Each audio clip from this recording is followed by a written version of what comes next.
This is Chris from Play Comics, and you're listening to Pop Goes Your World. I'm Chris McBrien, and the pop culture from Generation X is everything to me. And I'm Derek Myers, and I'm here to educate Chris on the great pop culture of today's generation. Episode 116, Yancy Returns, the Florida episode.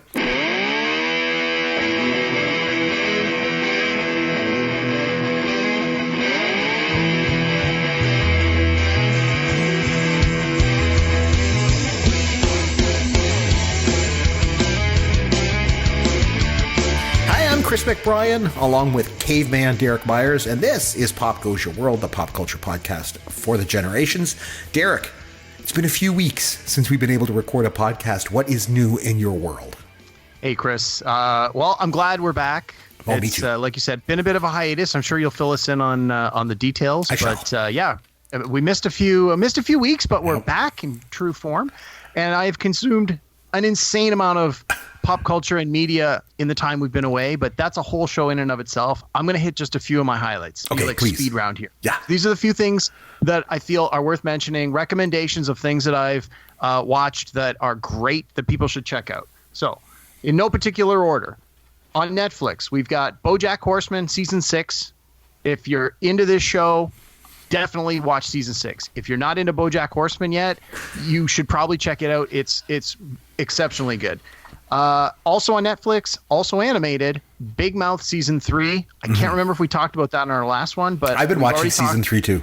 I was going to say, we've talked about our love for Big Mouth Season 3, every bit as good as the seasons that came before it.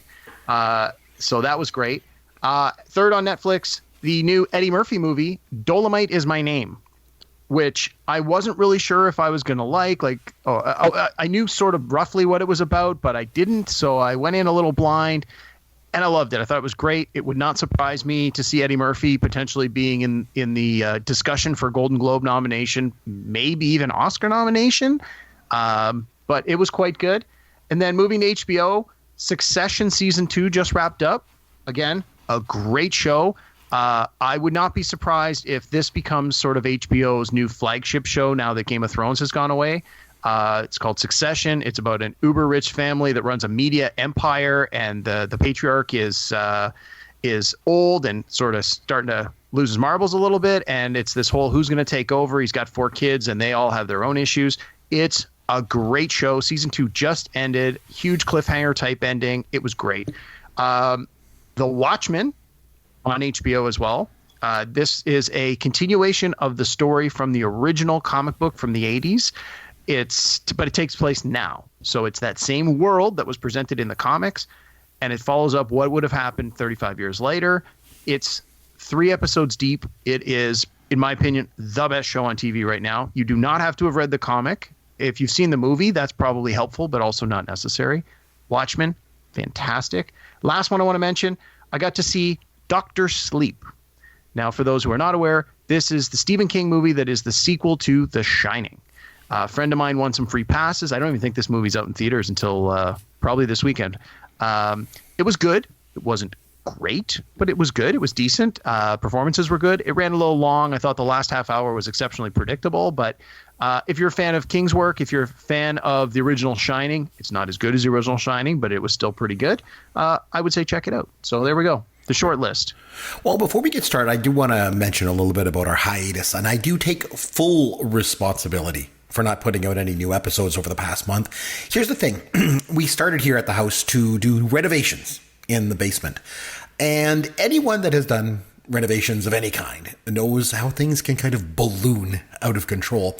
Well, we went from laying new flooring in the office down here to laying new flooring throughout the basement to completely tearing apart our bathroom and so on and so on. But doing the renovations meant no access to the basement. And unfortunately, my podcasting studio is down here in the basement, and it got torn apart too. And by the way, I also tore a ligament in my foot. So I have zero mobility, and I can't do stairs, and I'm walking around in one of those walking boots. So needless to say, I haven't been able to record any podcasts. So the gap that's been in our production schedule is totally on me. And I apologize for that, both to you, Derek, and to the dozen or so people that listen every week. Chris, that ligament, that was when you were training for your MMA fight coming up? I was actually training for the Boston Marathon. Oh, the Boston Yeah, Marathon. yeah, that's right. Not the Toronto Marathon. You're going to go right to the Boston Marathon. Right to the Boston Marathon. I hear it's the best. So I guess that's not going to happen this year. Then maybe next year. Oh, probably next year. You got to go. Okay. You got to go with the best. You know, what I mean, Yeah, I'm the best. I mean, I paid $200 for these shoes. I mean, that's from Meatballs, by the way. Anyway, but we're back, and we're back in a big way because we decided to come back after our hiatus with a huge episode. And what bigger way to return than to bring on the biggest guest possible to join us?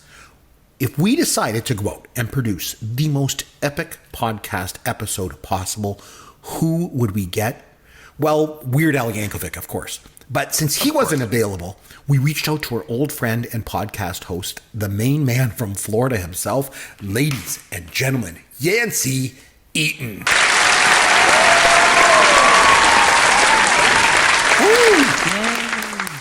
They're going to be so disappointed when they hear that it's just me. Oh, Yancy, welcome back, my millennial friend. Guys, thank you so much for having me back. Chris, listen, we said this a little bit off air, but don't feel bad about the lack of podcasting. As everybody who used to listen to the show and have stayed listening to the show, after I had left it, I was the reason for many postponements and cancellations and weeks without podcasts. And you've been grinding the podcast game through multiple podcasts and multiple podcast award nominations. So if something happens like this, if life gets in the way, I think that the audience is going to be more than okay with that. And Derek, it's good to see you, man. It's good to hear from you guys and get the gang back together. It was honestly like a perfect thing and a perfect situation that you guys did take a little bit of a break, and then I was able to come in whenever I did. I have missed you guys like you would not believe. I wanted to be on the podcast for months and months, and lots has changed for me personally, and my life looks a lot different now, which I'm actually really, really excited about, and I kind of want to talk a little bit about but other than what you guys have been talking about, is there anything else that I missed? I know you guys kept the streak going of another podcast award, and what else is new with Pop Culture World? Oh, well, like I said, we got nominated for another podcast award. That was wonderful. We were obviously, really happy about that. We lost another podcast award too. But I mean, hey, what are you going to do? It's all good. Hey, tradition's tradition. Yeah, exactly. It's just an honor to be nominated, as they say. And I mean that in the most sincere way, despite sounding sarcastic when I just said that. No, we got to stick with our strengths, basically not winning. But anyway, Yancy, would you like to share with us what you've been up to lately, my friend? Yeah, certainly. So you mentioned some big changes. So what are they? Yep, absolutely. Some big changes. And I just said certainly, and I sound very proper, which is really funny and completely like me and in character, 100%. But so back in December of this year, I turned 30, and I've mentioned this on the show quite a bit. I worked in the same place for 12 years, and that's my entire adult life and almost half of my life. And whenever I turned 30, it was time for a change. And my wife and I had been doing a ton of research kind of behind the scenes and in private, and, just picking the minds of mentors like Chris and other important people in my life, and just trying to figure out what the next move was going to be. Obviously, I didn't want to, keep doing the same thing I was doing before. I wanted to grow. I wanted to reach, new heights and try new things that I'd never done before. And so my wife and I, we basically went into real estate. We're now a real estate team here in Fort Myers, and it is 10 times more work than I had ever expected. I've never been self-employed before. You almost feel like you can never take a single day off. In fact, we haven't taken a day off in months. I think we took a 3-hour vacation last Sunday that lasted about an hour and a half before we started working again. But yeah, my life looks a lot different now, but it is one of the most rewarding things I think I've ever done in my entire life. It's challenging, and it's really forcing me to kind of flesh out all the things that I have not been good at, primarily working on top of my wife. Oh, my, my, my. That wasn't a joke. As soon as I said it, I regretted it. But just working with my wife and, working in the office together and working here at home together, and just there's just a lot, So also we're renovating the podcast shed. So I'm actually recording in my room today, which maybe the acoustics sound a little different. I know you guys are going to miss hearing the sounds of planes and trees scraping the top of the shed. But yeah, lots has changed, and you guys are gracious enough to have me on. I just kind of wanted to put it out there to my sphere of influence and the people that I know, just there's this really socially awkward new real estate agent here in Southwest Florida. If you guys need a person, I'm that guy. And you guys were also gracious enough to let us make this topic about Florida. So we're going to talk about Florida pop culture and all the things that are involved with that. And it's a very uneven list of pop culture that comes from Florida. Some great names and some some really not great names. But I'm sure we're going to all talk into it. But yeah, just once again, I I know I'm rambling like I always do. So I'm in character. I will say, Derek, I remember listening. I think it was which episode was it? I think it was the 100th episode or whatever the special episode it was. But you guys were super gracious with like giving me tons of accolades and constantly referencing me on all these different podcasts and bringing me up and just kind of like keeping me involved with the show, even though I wasn't able to be here. And that really meant the world to me. Even whenever you guys got nominated for a podcast award, still saying that was like, that was a part of a thing that I had built, and just acknowledging that. And I don't know, I'm literally getting emotional. We just started talking, but this has been something that like I really miss doing, and just being back and talking with you guys, it really means a lot. So thank you so much for that. No problem. Big changes for both of us from our careers since the last time that we spoke. Yeah. So that's where it's really, really good. You obviously have completely changed careers, and you're a real estate agent now. And I was hired full time as a faculty member. I'm a full time prof now, so I'm super happy. Everything's going good. Derek, anything you wanted to mention here to Yancy before we get started on our topic so this week? At the end of our show, we usually do the trivia segment, which was originally Fun with Yancy, and now it's Fun with Caveman. So I feel that when Chris and I have been doing our movie reviews, I have really missed the support that I know would be coming from you if you were still on the show.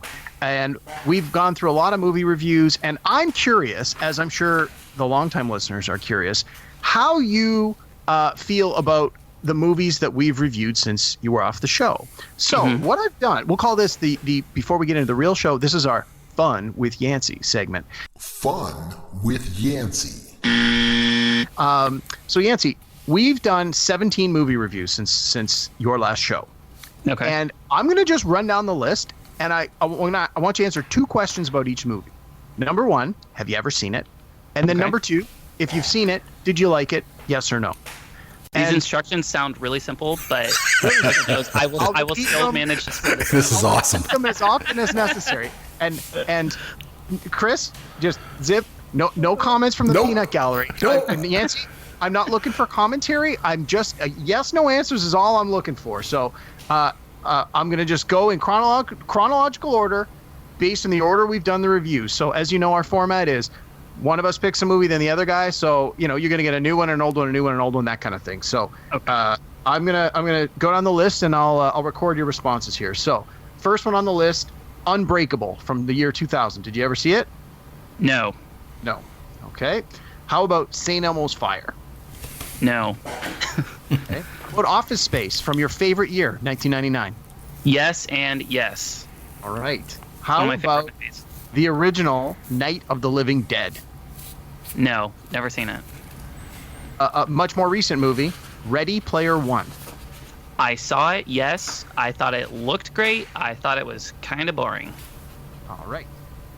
The Blues Brothers. Yes, emphatic yes. Okay, there we go. Oh, yeah. Yes. It's a great movie. Another one from 1999, American Pie. My mom's listening, so I'm going to say no. No, you've never seen it, or no, you didn't like it? I have seen it, but no, I didn't like it. Or no, he never did it with a pie. All right. Here's one I know you've seen and loved, Ishtar. I have never seen Ishtar. Yeah. Man. Do yourself a favor. Don't waste your time. Chris Iron Man. The first MCU movie, Iron Man. Yes, and yes, I do like it. It's one of the few comic book movies that I genuinely think is a great standalone movie. Nice. Okay. Fast Times at Ridgemont High. No. Really? Okay. Never seen it, yeah. The Full Monty. No. Okay. Baseballs. Yes and yes. The movie version of The A-Team. No. Right. I have not. Meatballs. No. Can you tell which movies are Chris's? It's like so Yeah, for sure. It's a little obvious, eh? Okay, I only got 3 more to go. James Bond, Casino Royale. Yes, underrated Bond movie by far. Like, it is a fantastic movie. Yeah, I thought so too. Okay, Stripes. No, but Chris and I, we literally talked about doing that review for months and months and months. So I'm glad to finally 113 episodes. We finally got it in. And the last one we did was Do the Right Thing. I didn't, but I listened to this podcast and it makes me really want to see it because you guys have such like conflicting views on it. Like, I think you both said like, yeah, it's good, but like you were like, I don't really see like what the point was. But I think that kind of the whole point to it is that it doesn't have a point and like life is kind of useless. I think that's what the takeaway was from it. But no, I have not seen it. Want to see it really, really badly. All right. In fact, not to jump in too much, but I found myself a lot of times wishing I was on the show just so we could gang up on Chris. Yeah. Because so many times, like, it is wild. You like a lot of different types of movies, but you also like a lot of the same ones that I do. You just have, like, a much more broad base of movies that you like. But it was kind of weird. Like, you stepped in naturally as, like, the yin to the yang that was Chris. You know what I mean? Like, you guys... Yeah. That dynamic was always there. It wasn't just like two guys agreeing with each other, which is why, like, if you and I, Derek, ever did a podcast, I don't really think it would work that much because there would never be any discourse. There would never be any disagreeing. We'd both just be telling each other how great we are. You know, we're like, I don't know, like all the Jerrys on like Rick and Morty or something, like the duplicate Jerrys. Just, but yeah. Nice. Okay, so out of the 17, you had seen 7. So I'll send you the list of the 10, and you can watch them. Well, you can watch some of them. A couple of them kind of were garbage, but those were your picks. Yeah, exactly. Now, the only way Yancy was going to be allowed to join us on the podcast again is if we did something related to his new business, right? So this week we're going to talk about his home state of Florida, as we mentioned. I thought we could really kind of put a pop culture spin on it, kind of like you mentioned, and just, you know, have a discussion about all the ways that Florida has influenced pop culture. So you guys ready to dive into that one? Absolutely. Yes. All right, here we go. I'm your head counselor. I did not enjoy this anymore the second time. What's going on? What's wrong? Never seen it. Oh, Never wow. interested in seeing it. No desire to see it. Was not interested at all. Oh, I paid $200 for these shoes, but I mean, on the best. It's certainly tame by today's standards. There's a very fat pair of pants hanging from the flagpole this morning. It is not something I think I ever need to see again. Oh! Matt Damon. Okay, Yancy, since you're our special guest this week, only because Weird Al wasn't available, but you're still our special guest. So we're going to let you go first. And also the fact because you actually live there.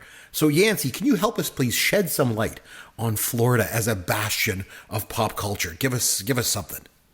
Yeah. So one of the criteria that my wife said that she wanted me to kind of like keep in my head is she didn't want me to badmouth the state that I'm now actively trying to sell real estate in. So keep that in mind. Like, I'm trying to spin everything to be a positive. Yeah, probably I feel like a strong part of your business plan. That's okay. Oh, okay. Yeah.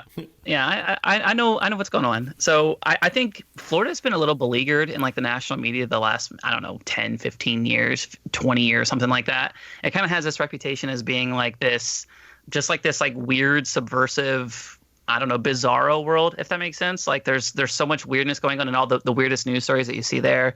It's, you know, Florida kind of gets a bad rep, and I don't really think it's fair. You know, like Florida Man is like one of the most popular Twitter accounts you can find, and everybody just thinks it's hilarious just posting all these stories about Florida. And I have a theory with that is that we basically get like those we get the hodgepodge of every single state.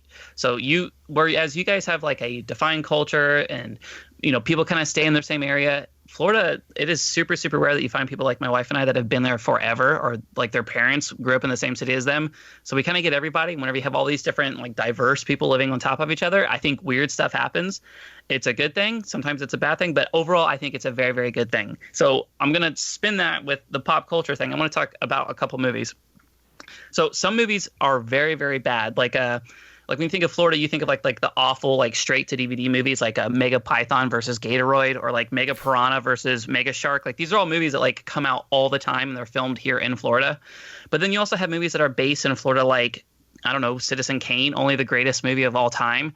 So like I don't think it's fair that we get this huge discrepancy where like everybody assumes that things that come out of Florida, it's just like this trash city or this trash state. I think it's actually like a lot of talent here. I mean, some of the greatest movies of all time are based and shot in Florida, like The Truman Show. You know, it's based in a fictitious city in like the Northeast, but it was actually shot here in Florida. Some of my other favorite movies like Contact, or even like the newest Hidden Figures movie, that was all shot in Florida. There's so many movies that are filmed here just because I think it's such a cheaper way to get like a subtropical environment. It's cheaper than California. It's cheaper than obviously flying to the Caribbean, stuff like that. But there's just so much production that goes on here. and a lot of like reality TV and all those things. But there is like this huge chasm between the really, really good movies and the really, really bad ones. And I think that we should really focus on the really, really good ones. I mean, Cool Hand Luke was based in a Florida prison, and it was one of the coolest movies of all time. Like I stand by that. But I don't know. Let me, if I kick it back to you guys, like Derek, like can you think of like any of like those like all-timer movies that were built or or at least based in Florida? Like Scarface, I know was about Miami, but it was actually filmed like in LA or San Diego or something like that. But can you think of any of like those like all-timer movies that are based in Florida or shot in Florida? Yeah. So again, when we were putting when we were talking about the show and how to put it together, it was, we're going to talk about Florida, we're going to talk about pop culture, we're going to talk about the media and all that stuff. So what I did was I tried to like pick some of my favorites from movies, TVs, music, novels, the whole bit. So you've been talking about movies. So I went down, I had to do some homework to figure out like what movies. I looked more for movies that were set in Florida, because my feeling was, I want to see, like you said, I want to see a positive depiction of this place, because I've only been to Florida a few times and it's been on vacation, and it's always like, hey, we're going to Disney World or we're going somewhere. You're on vacation. You want it to be positive. So that was sort of my criteria. I looked for stuff that was filmed there, that takes place there, that I enjoyed. And of course, the very first one I had to put on my list was considered a quote unquote Canadian content movie, and that is the 1981 comedy Porky's. Oh, yes. Porky's is out of Florida? Yeah. Porky. Okay, so this is what it says. Porky's features the escapades of teenagers in 1954 at the fictional Angel Beach High School in Florida. Mm-hmm. Wow. And so that one came to mind. Well, again, when I started looking at the list, I'm like, oh my God, like it had been a long time since I'd seen Porky's, but I thought here's a good opportunity to throw a little Canadian content in the Florida episode. So Porky's for sure. But another one that almost seems like it fits the stereotype is the movie Cocoon. Remember that one from 1985? Oh, yeah. One of awesome. Ron Howard's early movies. Yep. You think Florida, you think that's where all the old retired people live. And here's a movie about a bunch of old retired people, kind of on the nose, but the movie was great. If you haven't seen it or you haven't seen it in a while, it was actually filmed and takes place in St. Petersburg, Florida. And as I said, it's directed by Ron Howard, starred Don Amici, Wilford Brimley, Jessica Tandy, a whole cast of like older actors. And it's a sci-fi. Oh, it's Steve Guttenberg's in it too. Yep. It's like a sci-fi movie where these aliens have come to Earth previously before the movie started, and they've left like these literal rocky cocoons in the water. And part of the movie, they come back to Florida to retrieve these, and they're putting them in their own swimming pool, sort of like as a temporary holding place before they take them back to their spaceship. And the old people who live nearby sneak into the estate and swim in the pool, and there's like the magic from the aliens gives the pool these regenerative properties. So you have these old people who are supposed to be in the last days of their lives suddenly feeling like they're teenagers again. The fountain of youth. Yep. Fountain of youth, exactly. Yeah. Great cast, having a good time. I want to say a couple of the actors were nominated for Oscars. Was Don Amici nominated for that one, Chris? Do you remember? Don Amici won the for Cocoon? For Cocoon, yep. Wow. I knew he'd been nominated, but yeah, yep. It's one of those ones where people go, oh yeah, I sort of remember that, but it holds up. It's pretty good. I saw it not too long ago, and it's one of those ones that it works. It takes place in Florida, and it's a great film. Right, Would it shock you that I've never actually seen Cocoon? You should watch it. Shocked me one little bit there, Yancy.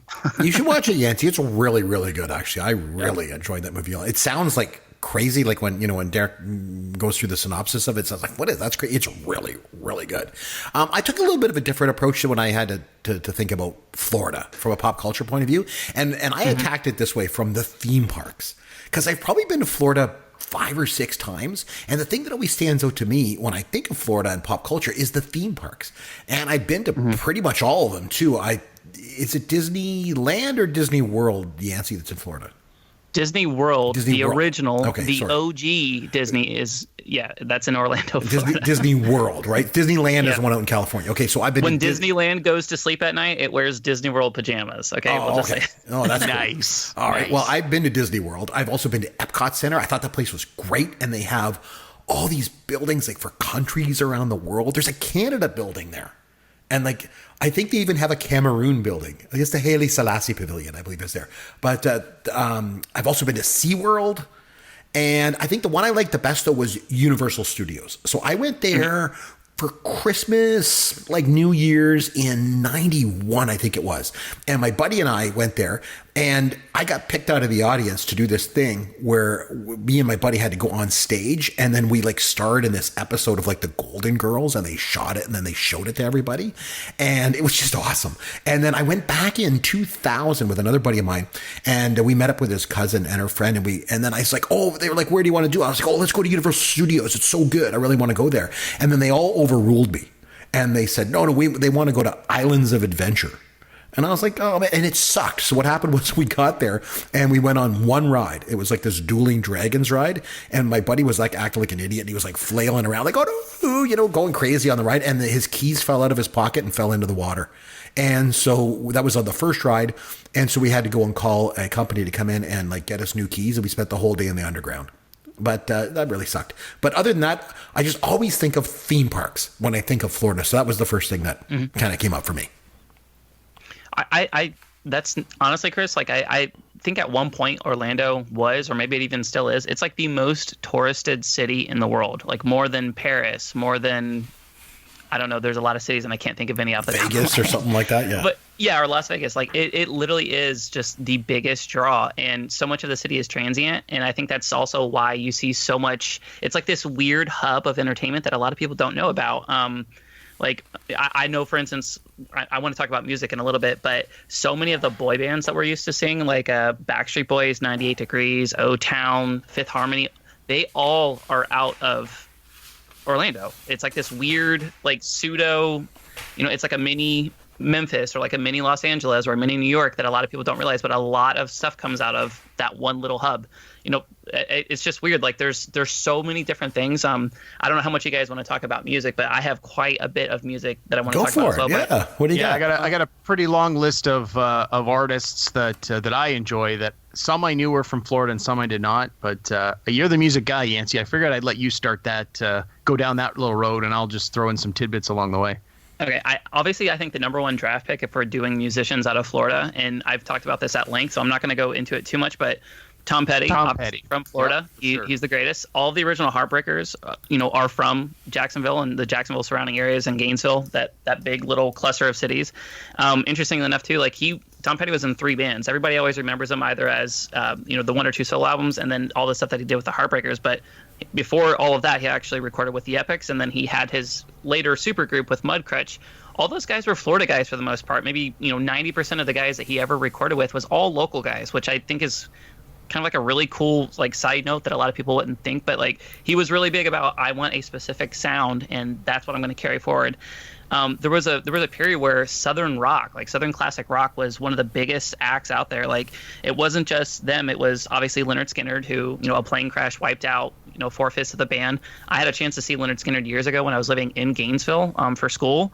Of course, you didn't have Alan Collins, you didn't have Ronnie Van Zant, but you still had family and brothers, and it was a pretty cool show. But outside of Lynyrd Skynyrd, outside of Tom Petty and the Heartbreakers, you had Molly Hatchet, the Allman Brothers, Blackfoot, the Outlaws, 38 Special, and then not only them, but a lot of bands ripped off that Southern rock sound too. So they were like the driving force of a lot of these other bands that you saw coming out of like the Northeast and the Midwest. So it was like its own little movement, which I thought was really, really cool.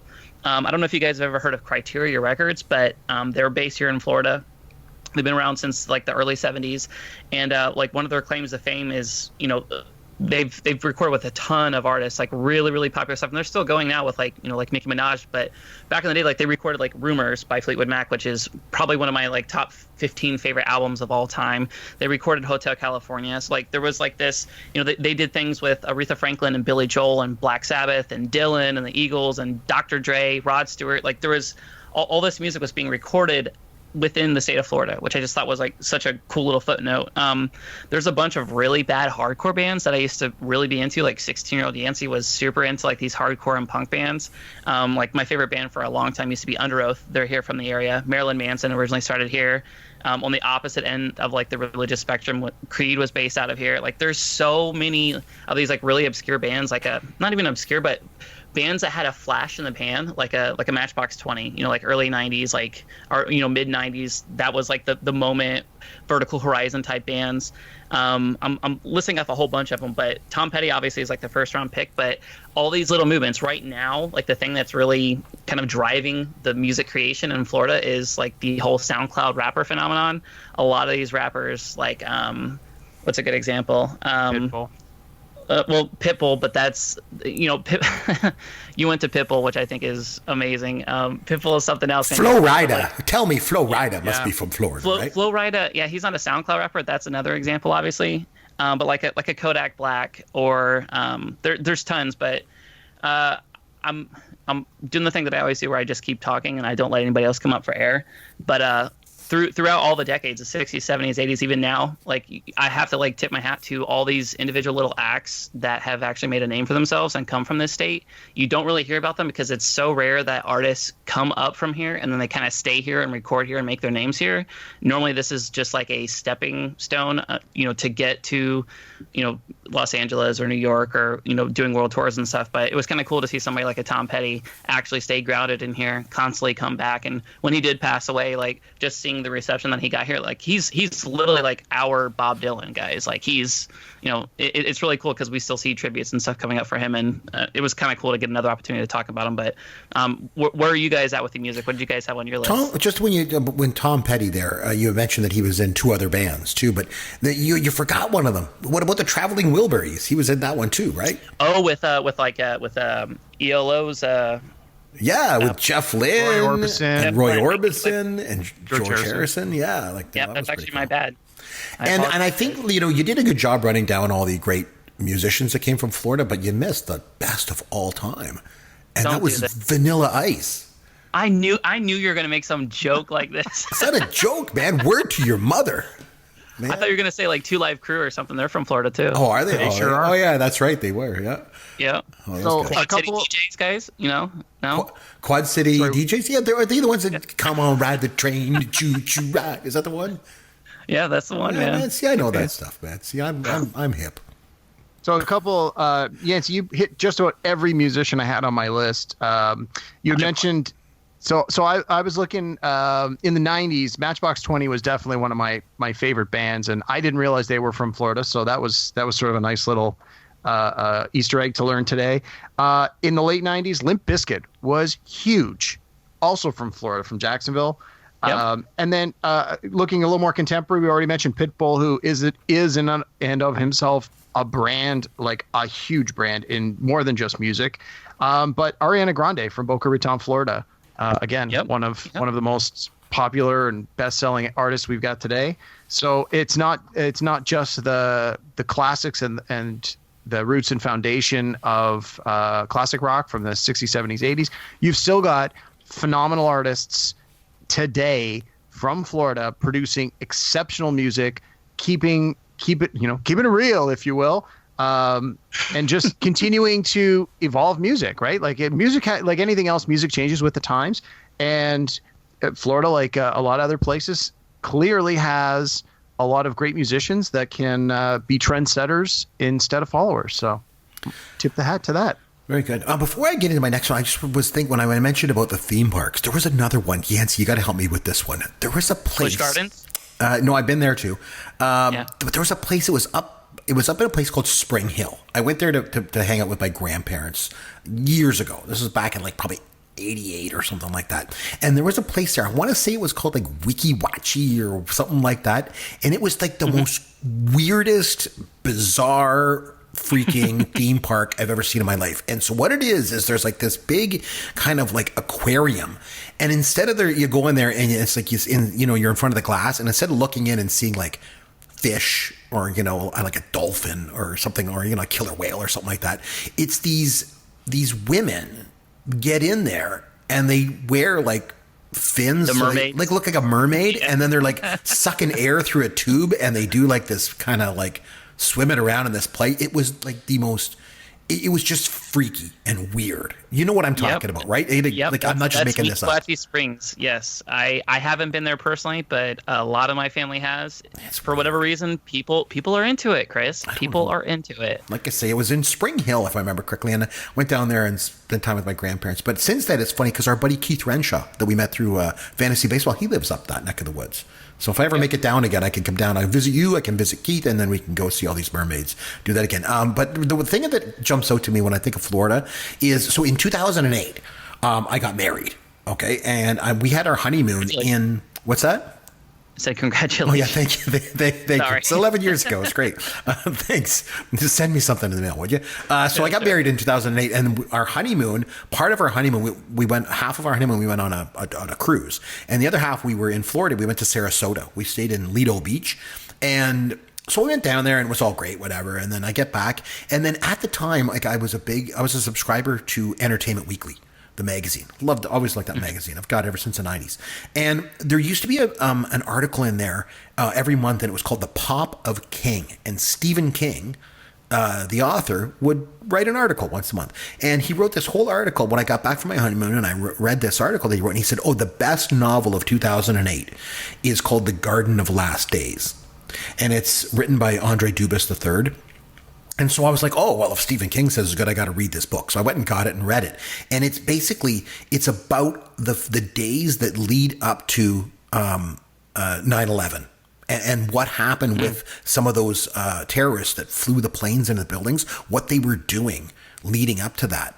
But it takes place in Lido Key. And I was like, hey, I was just there on my honeymoon, and it's the book is a really good book too. I think it's a follow-up to The House of Sand and Fog, if I'm not mistaken. But it's a really good book, and it all takes place in Lido Key, and they're talking about Lido Beach and St. Armand's Circle and all these places. And I was like, hey, I was just there. And it's like a vivid description of everything that goes on in that area. So it's just, that's something for me for Florida that has always jumped out in pop culture is The Garden of Last Days. I don't know if you've ever heard of it before, either one of you guys, but if you haven't, if you're looking for a good book to read, I would strongly recommend The Garden of Last Days, and it takes place in Florida.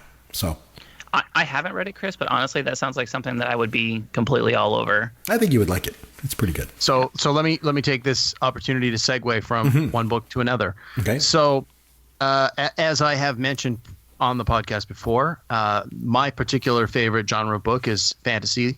I play a lot of Dungeons and Dragons. I know that's a shocker to some. And I love swords and sorcery books. Anything fantasy, Lord of the Rings, or any of the books based on the Dungeons and Dragons properties. There's a lot of good fantasy novels I've read over the years. One of the series that I read when I was in junior high school and continue to read through high school is a series of novels called Xanth, spelled with an X, Xanth. It's by author Piers Anthony, who is a prolific author in his own right and has written tons of different stories and series, some of which do not age well. I've gone back to reread some of his other stuff. But the Xanth series was designed for more like younger readers. I don't want to say young adult because that sort of makes you think of Twilight. It's not like that. And the story of Xanth is set in this magical world of Xanth, but in the first book, he has a map, as many fantasy novels do. You open it up and they show you the map of this new world so you understand where the story takes place.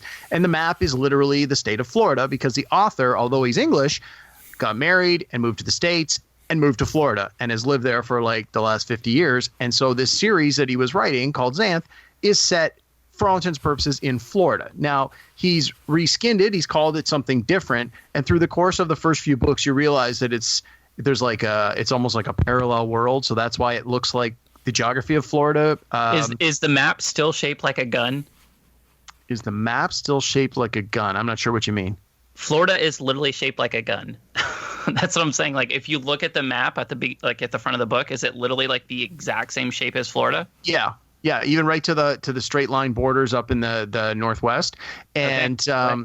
And then through the course of the story, again, because it's for a younger audience, puns are a big part of this story, and so a lot of the geographic features and the locations in real Florida are replicated in this magical world of Xanth, and the names are similar to what they are in real life, but they're like punny, and so you get these clear wink call outs where he makes no effort to disguise where he got the influence of this. And the stories are great. And I was shocked when I looked on Wikipedia to find out some information about this today. He is still writing books in this series. There's 46 books in the Xanth series. I stopped reading around book 15 when I went to university in the mid 90s. I just didn't have time to read anymore. I stopped. I read 13, 14, 15 of these books. All good. I'm shocked to learn that he's still writing them, but they take place in the fantasy world of Xanth, which is really Florida. And if you are from Florida, I'm sure there's a lot of more subtle references in the course of these stories that, non-Floridians would not realize is sort of that wink. But anyone who's into fantasy literature, anyone who wants a nice, quick, easy read, you may want to pick up the first book. It's called Spell for Chameleon. And sort of the hook is that in the magical world of Xanth, everybody has a magic talent, one sort of superpower, and every single person has a different power than everybody else. So you never have two people that have the exact same power. And so through the course of these stories, which usually feature younger protagonists, again, it's designed for a younger audience. It's often about their powers come out sort of like the X-Men. When they reach maturity, they get their powers. Same thing. When you start to hit puberty, your magical talent appears. So a lot of the stories are around discovering what your talent is and helping those who have strange talents and helping them understand that this talent that seems silly actually can be used in great and interesting ways. A lot of adventure, and again, it's got that sort of swords and sorcery vibe, but it's quite good. So a long tangent about something that's not Florida, that's something that really is Florida. Let me ask you this question real quick, Derek. Did you or did you not already buy all of the remaining books on Amazon? Not yet. But I did go to the shelf to make sure that I hadn't given away all the other ones, because I've been purging my collection of stuff over the last year, and I was very happy to find that the Xanth books, along with Pierce Anthony's Incarnation of Immortality series, a great series, were still on the shelf. They were just buried way in the back. So Xanth, you said, right? I'm going to check it out. Spelled with an X, Xanth. Xanth. Very cool. All right, Yancy, you got something else for us there, Mr. Real Estate Agent down in Florida? What else is Florida known for from a pop culture point of view? I just wanted to give a really quick shout out to the food. We kind of like have always glossed over food as far as like culture goes, and I know it's not really like what you think of when you think of pop culture. You know what I mean? We're always thinking about movies and music and books and TV shows, and understandably so. But like, I did want to get like just a little bit of a nod to some of like the things that makes Florida great, like things that you guys would not have ever have thought of. Other than oranges, what's it known for? Pollo Tropical. What's that? The restaurant chain. Burger King. Don't act like you don't know about Burger King. Well, I know what Burger King is, but what does that have to do with Florida? Is that where it originated? Yeah, all of these are from Florida. Hooters, founded in Florida. Oh, okay, Tijuana now Flash. we're talking. Yep, Maple Street, Four Rivers, like all of these restaurants. There's a million different types of like food varieties that have originated here, like strawberry shortcake or fried gator tail or kumquats were originally like crossbred here. Like some of like the weirdest food combinations you guys can possibly think of all come here from Florida. It's like one of the weirdest. Anytime you get a bunch of people that are coming in from all kinds of different places, like we have a huge Haitian population here. We have a lot of Latin culture here. We have, tons of Caribbean people, lots of people from the Northeast, Europeans. Like there's this weird phenomenon that goes on with European vacationers where there's like this joke in Florida that like the only two places that like European vacationers know about is like South Florida and New York. It's the only two places they ever vacation for some reason. And so we get a ton of Europeans here, especially in season, which we're in now, obviously. And so you have like just this crazy amount where, I can go to like a Miami or I can go down into Naples and I can literally find any type of food you can think of. It's kind of like something you expect to find in New York or in Los Angeles, but it's in like these really, really small little hubs in, one or two cities in Florida. So it's like that hyper centralized like ultimate culture hub of food and music and books and just all these like weird movies and really great pieces of pop culture and really trash pieces of pop culture. I love the fact that like it's not all high art. It's not all 4-star cuisines and bistros. It's junk food and amazing just crap. And I just love everything that there's such a diverseness to it. There's so many chain restaurants here, and there's so many things that originated from up north and on the West Coast. But then there's a lot of original things and things that are specific to this area that the rest of the country doesn't know about. And I just think it's really, really cool. Like in all seriousness, like Florida is weird, and like I said, it does get a bad rep sometimes. Some of it's deservedly so. But Florida is also extremely underrated, and there's a reason why so many people come here. Like even the president is moving from New York to live in Florida now, which I think is kind of interesting. But you're probably not going to boast about that too much, though. Yeah. So is there one kind of food in Florida that you think like maybe something you could send me? Like, so for example, there's a good friend of the podcast, Luke Martin, and he sent me some stuff from Georgia, and it was like these pecan logs. And like they were so good, and like he mailed them to me, right? And it was really great. Is there something in Florida like that you could like put together and mail me, and I can send you like something from Canada, like ketchup chips or something like that? You know what? I can do that. I want to send you something that has been like a staple in my family for as long as I can remember, and it's called Everglades seasoning. It's just like a spice that you put on basically everything. It's really good on pork chops. It's really good on chicken. It's especially good on burgers if you're grilling burgers. And it's made here locally. It's bottled here locally. It's really, really hard to explain unless you try it. But the spice itself is actually like a greenish color. It's called Everglades seasoning. The other thing I'd recommend too is orange. It's orange orchard honey, like citrus honey. And it's basically, you have beekeepers who have all their bees in their colonies and their hives out in the middle of these orange orchards, and it's honey unlike anything you've ever tasted in your entire life. Other than that, if I could find a way to like freeze dry or like vacuum pack gator meat, like fried gator tail, man, it is unbelievably good, Chris. Like is that's one of those like don't knock it till you try it things. Yeah, no, I'm sure. Like, is it one of those things though that everyone says, oh, you should eat it. It just tastes like chicken. I'm like, well, then in that case, just eat chicken. Again, I think, I'm coming to the defense of a lot of things tonight. I feel like chicken also gets a bad rep, but it does. But it does. Chicken gets a bad rep. Chicken's delicious, but no, it has its own taste. It's really hard to describe. It's a little more earthy, and normally I hate when people use words like that to describe something because, like, what does that even mean? Mm-hmm. But it has it just has a lot more of a complex flavor. It almost tastes like a dirt. Does that make sense? No, that sounds appetizing. It is really good. I'm serious. This is a little like I was expecting you to try it, Chris. It tastes like dirt. Yeah, exactly. You're a really good salesman for the gator meat. I thought you were going to say like, oh, it's good. It's a little gamey or something. No, it tastes like dirt. Yeah. Well, when I think gamey though, I think of like venison. I think like somebody like shot. Like yeah, deer. That's exactly what I think of too. This is different. It's hard. It's really hard to explain, but it's really, really good. They deep fry it. Like it gets breaded, and you deep fry it. You put a bunch of spices and stuff in it. It's really, really good. Last thing I'll mention too, and I know you guys have tried this, but key lime pie, one of the greatest desserts ever created, obviously originated in Florida, super underrated as a dessert. It's one of the safest things you can ever order if you're ever at a restaurant and you don't really know what to get. I've never been disappointed with a key lime pie in my entire life. Even if you buy like the frozen, from like the frozen section at a Walmart or something, you're never disappointed with key lime pie. So altogether, there's so many contributions from Florida guys that really I don't see how, if we picked another state in the union, I don't see how they could stack up to the greatness that is the FLA down here. I'm sure the key lime pie goes a long way to cleanse your palate after all that that dirt gator that you're eating. So another personal thing I want to share. I mentioned I went to Florida in 2000 with my buddy, right? When we lost the keys at the Islands of Adventure. Oh, God. But one of the stops that we made along the way was we stopped at the University of Florida in Gainesville. We were meeting my friend's cousin. I used to live there, yes. Oh, yeah, we were meeting her at this campus.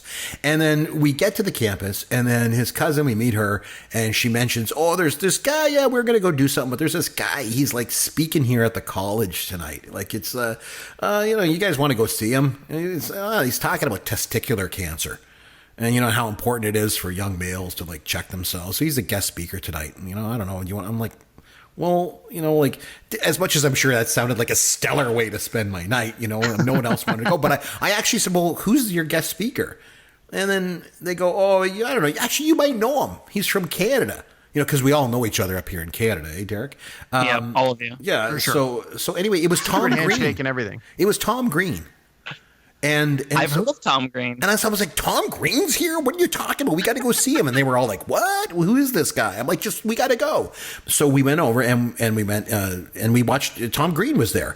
And he was there with Glenn Humblick. It was like his sidekick, that he used to have on his show. And it was great. And he took questions from the audience. And, he was picking on Glenn Humblick. And he did his bag of milk thing. And it was just great. Do you guys actually have bags of milk in Florida, Yancy? I think it's a Canadian thing, isn't it? I have never drank from a bag of milk, and I worked in a grocery store for 12 years. I've never even seen one. So in Canada, you buy milk. I know you guys buy it in the carton, right? In the States, you can buy it. Or a jug. Yeah, you can buy a jug of milk here, I guess, too, or you can buy a carton. But we have mostly it's bags. So you get like a bag of milk, okay? And then what you do is you have this like holder, and then you put the bag inside the holder, you kind of bang it in, and then you take a pair of scissors and you just cut a hole, and then you pour it out. Like, we get bags of milk here in Canada. Anyway, so what Tom Green used to do was take like a bag of milk and then he would take scissors and like poke it and squeeze it all over his sidekick. It was just a thing he used to do. And he did it there too. I don't know. He must have brought the milk in from Canada. I don't know. But anyway, I just thought it was something I wanted to share because when I think of Florida, I always think of Tom Green too. Because on the trip that I went there with my buddy, I had a chance to meet Tom Green and it was really cool. In all seriousness, that's one of the most random stories you have ever told. I know. I just wanted to share it. I don't know. It was one of my things. Funny story too, Chris. We've talked about this. Chris has actually been probably to more of Florida than I have. Yeah, and he probably. lives in Canada, and I've lived in Florida my entire life. Like you've been all over Florida, whereas I've mostly been in Southwest Florida. And like I said, I lived in Central Florida for a little bit. So like, Gainesville, occasionally in Jacksonville, Ocala, those areas. But yeah, you've been all over and you actually know quite a bit about The Florida. scary thing is, Yancy, I mean, this is before we met, but before I met you, I was actually in Fort Myers, your city, and Bonita Springs, right beside you. Like, I literally was probably like in the same city as you before we ever met. I think you've mentioned you've been to Sanibel as well too, right? Sanibel Beach. Yeah. So I've been all over Florida. I've been there lots. So I mean, it's lots. Yeah. Derek, you got something else for us, Florida related? You want to share? I got a real good one here. I want to share. Well, I mean, I think the pop culture stuff has sort of been covered. I just want to give a shout out to well, let me put it this way. Yancy, I'm going to read you a list of, we'll call them famous people, and I want you to see if you can tell me what they have in common and why I'm bringing up these names in relation to a podcast about Florida. You ready for this? Okay, let's do it. Nice. Vincent LeCavier, Martin St. Louis, Brad Richards, Dave Anderchuk. Yeah, these are all hockey players for the They Lightning. are indeed all hockey players. In fact, they are all Stanley Cup champions. They were all on the Tampa Bay Lightning 2014. 2004. They beat the Calgary Flames to win hockey's holy grail, the Stanley Cup. So I just want to say Tampa Bay Lightning rather, have been a quality hockey team pretty much since the day they stepped on the ice. They are still one of the best teams in the NHL. Last year, they finished first in the regular season with the most points and the most wins of any other team. And they got dusted in the playoffs. Yeah, they went out in 4. Well, teams can't all be the Boston Bruins and make it all the way to the finals. But I might be a little biased since I'm a huge Bruins fan. Is that literally is why you brought this up, isn't it? No, not at all. I genuinely wanted to just give a shout out. We're talking about the positive things in Florida, and the Tampa Bay Lightning are a phenomenal hockey club. I've been to Tampa Bay a few times on vacation, and if it's during hockey season, I make a point of trying to get to a game or two. So I've seen the team live here when they visit Toronto many times, but I've had a chance to see them in their own building, and they're great, and they have been great. And I don't see any reason why they won't continue to be great for the foreseeable future. So I know that other pro sports teams in Florida have done well, but since hockey's my sport, these are the guys to give that nod to. So I've mentioned this on the show before that I used to go to. Sorry to cut you off, Chris. But, no, it's okay. I used to go to Florida Gulf Coast University here in Fort Myers as well. And while they don't have an actual NCAA men's team, they have a club team. And that club team, despite being in South Florida, where we literally never see snow, I've never seen snow my entire life, they're basically nationally ranked every single year. Our ECHL hockey teams are amazing. And like you said, like our basketball teams, football teams, this is high school and college football mecca, like more so than you'll find like in a lot of like the deep South, with the exceptions of maybe Alabama and maybe Texas. So like, I don't know, like we haven't really talked about sports that much as like a pop culture tie-in too, but there's a ton of overlap between sports figures and pop culture. That's probably like a really cool episode, like for something we could do in the future, like sports stars, like making appearances like in movies. Like I remember the first time Chris made me watch Airplane, and like just seeing just how cool it could be to see like an actual basketball star like in a movie like that. And he actually is like one of the highlights of the movie. But I don't know, maybe kind of a neat idea to shelve for like a future episode. Yeah, maybe we'll ask you back sometime. I don't know. We'll see. I don't know. I don't know. We'll see. Do you have anything else that you wanted to mention pop culture-wise before I get to my big clincher here? No, I think I've done more than my fair share of talking. I have one that always reminds me of Florida. And I don't know if you know this, Yancy. We've mentioned this before on the podcast, but back in like the early 80s, 3D movies made like a resurgence, right? And like the gimmick was even sort of used to even sort of greater schlocky effect, because what they did was they made this whole slew of like third installments of sequels that were in 3D. Like there was Friday the 13th Part 3 in 3D, and there was Amityville 3D, and of course, a personal favorite that took place in Florida, and it's just always reminded me of Florida, and that's Jaws 3D. So I actually saw this movie in the theater when it came out. And I remember at the time enjoying it. Like, you know, but I mean, like I was 13 years old. I'd watch anything if it was good, right? But I went back and watched it years later as an adult, and it's really crappy. Like, I mean, awful. God, it's bad. And you know how much I love Jaws, the original. And even Jaws 2, the sequel, is great. But this one was terrible. And like Bess Armstrong she was in like everything for a while there. And Dennis Quaid is in it, and so is Louis Gossett Jr. But the movie was just crappy. Like the effects are so bad. The 3D didn't make up for it.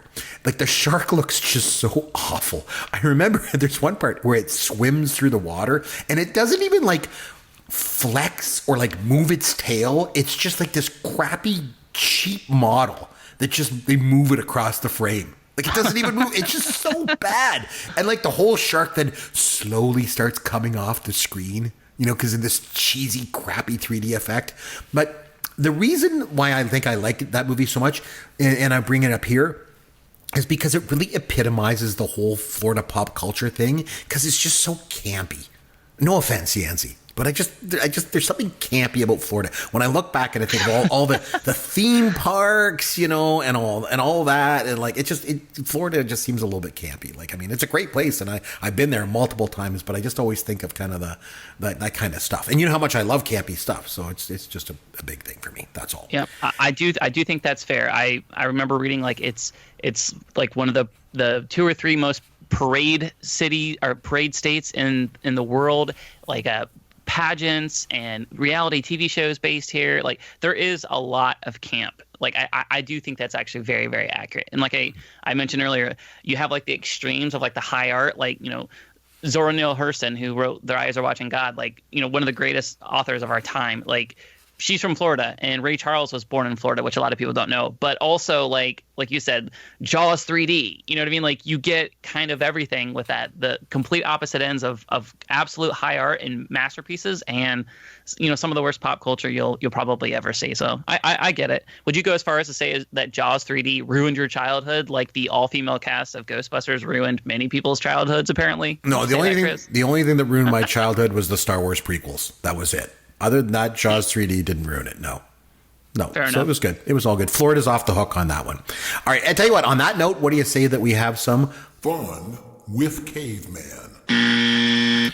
Okay, so I got some questions for you guys. They're Florida related, obviously. Okay, so Porky's was mentioned earlier by Derek, and it's a 1981 Canadian movie that takes place in Florida. Really, it's not really even a Canadian film. They just used Canada as like a tax haven for it. That's all it was. They put a couple of Canadian actors in it. I want to say like Kim Cattrall and Derek McGrath were in it, but it's really an American film. They just used Canada as a tax haven. But anyway, regardless. So as Derek mentioned, it kind of follows these, you know, raunchy hijinks of these high school friends that are like Tommy and Billy and Meat and Pee Wee.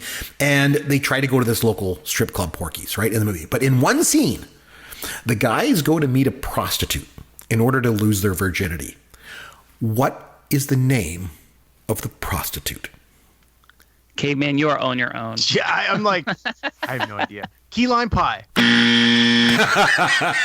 That's a great guess. And let me tell you, if you were a high school student that you wanted to go and find a prostitute, definitely I think the one I'd look for would be key lime pie. No, it was close. It was Cherry Forever. Do you remember that? It was Susan Clark. I don't. I remember the scene, but I don't remember the name. That's the one. And then the actress was Susan Clark. Big guy with an axe comes out or something. Yes, and chases them. I remember all the way. scene. I couldn't remember the names. So Bob Clark was the director, but his wife Susan Clark she's the one that played the mom in Webster. So she was Cherry Forever. Oh, okay. Anyway, okay, Yancy will be able to answer this one, I think. Yancy, what is Florida's largest natural wonder? Largest natural wonder? Yes. Man, I can make so many jokes right now, but I'm just gonna. Largest natural wonder. Yes, it's not Shaquille O'Neal. Largest natural wonder. Give me 2 seconds. Hold on. I'm not Googling it, I swear. Yeah. What is really big in Florida? We don't even have like mountains or anything. Derek, any guesses? I'm gonna say Lake O. Sorry, what did you say it was, Yancy? Lake Okeechobee. Oh, But okay. I don't think that's it. And Derek, any guesses?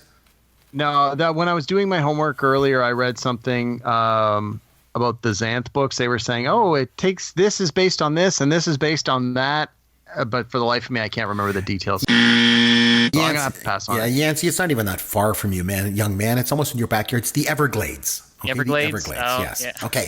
Now, Not what I was thinking of. okay. Now, this reality show has featured challenges that were located in the Florida Everglades. Can you name the reality show? I can hazard a pretty good guess. Mm-hmm. Yancy, you want to take this one? Survivor. Yes, Survivor Everglades was just such a hit in season 14. I remember that one. Survivor South Florida. Yeah, that's the one where Richard was naked all the time, wasn't it? Derek. Fly as an airboat. Yeah. Yeah. Yes, Chris. Do you have any guesses?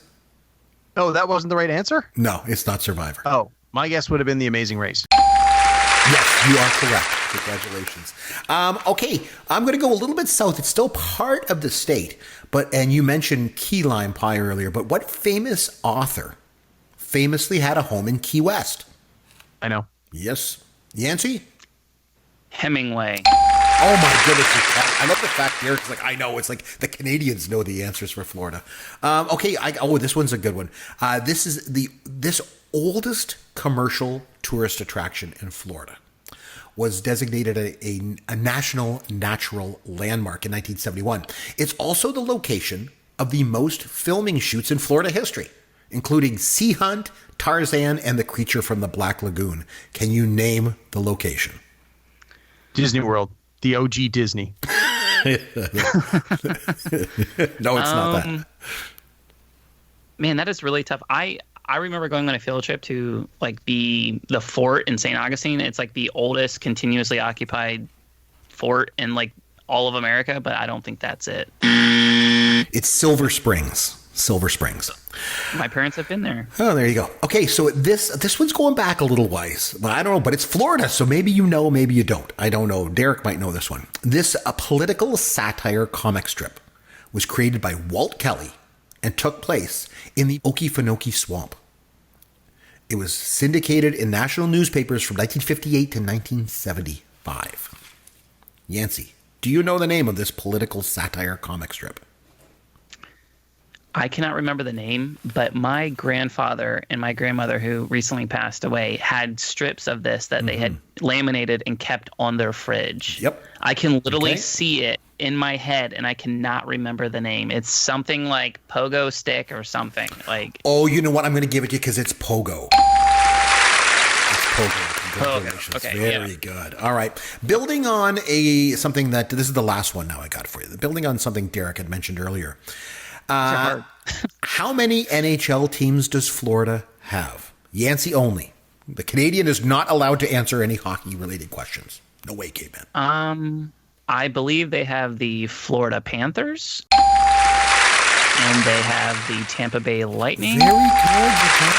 Very good. I was going to ask you, the Tampa Bay Lightning, obviously you knew. Wasn't sure if you knew the Florida Panthers. Because, that's the thing is, too, like, if there's one thing that downtown Miami is known for, it's the prolific panther population, I'm sure. So anyway, Yep. So, good job. Not bad. Got a couple, Derek backed you up on a couple of those other ones. Really want to thank you for joining us again. So you're going to join us again sometime. Is that right? You'll come back? I would love to. I promise the next time I come on, it's not going to be to pimp some new project that I'm working on. I just want to come kind of like shoot it around and talk about something. I'd love to do maybe a movie review, or I know you guys had some ideas before. Like let's do it. Let's jump into some stuff. To be honest with you guys, I have not watched a lot of movies the last couple of months just because I have been so incredibly busy trying to stay alive and build up a business from scratch. But I would love to jump into some movie from the 1970s that's wildly offensive and uses tons of cultural appropriation and sexual harassment, all those things that we've come to love and expect on this show when we review movies. So a Chris movie is what you're saying. Exactly. Yeah, basically. Yeah, in a roundabout way. I was actually on YouTube the other day, and I noticed that they have Meatballs is available on YouTube, the whole movie. That's where I watched it. Yeah, it's crazy. I can't believe it. So I actually had put it on in the bedroom the other night. I went to bed and I put it on, and my wife was like, "What the hell is this? What are you watching?" Is this that Meatballs crappy movie that you like so much? I'm like, don't worry about it. Just watch it. But anyway, yeah. So it's available on YouTube. So Yancy, next week's show, we're going to go back to our movie reviews, which we preempted for this show because we love you and, we want to accommodate you. Of course. But the movie I had asked Chris to watch, which we haven't yet reviewed, is The Professional, also known as Leon, The Professional. Have you seen it? I have not seen it. I couldn't even tell you what it's about. I have no idea. Okay. Well, then we'll leave it at that. You can listen to next week's show and hear all about why I think it's the greatest movie and Chris think it sucks. Yeah, well, like as Derek mentions, we are spoiler alert. Yeah, we're definitely going to come back next episode with another movie review. It's Leon the Professional, Derek, as you mentioned. So I'll definitely go ahead and watch that movie before next time out. We're going to review it. Yancy, again, thanks for coming back and joining us. I mean, again, you're no Weird Al Yankovic, but hey, it's really good to have you. That's for sure. Love you, man. You're going to find Yancy on Twitter at Yancy Eaton. You'll find Derek at Amaron_DM, and you'll find me at C McBrien. You can always go to popgoesyourworld.com for all of our contact information on our website there. But until next time, this is Chris McBrien for Derek Myers and Yancy Eaton saying thanks for listening to Pop Goes Your World, the pop culture podcast for the generations.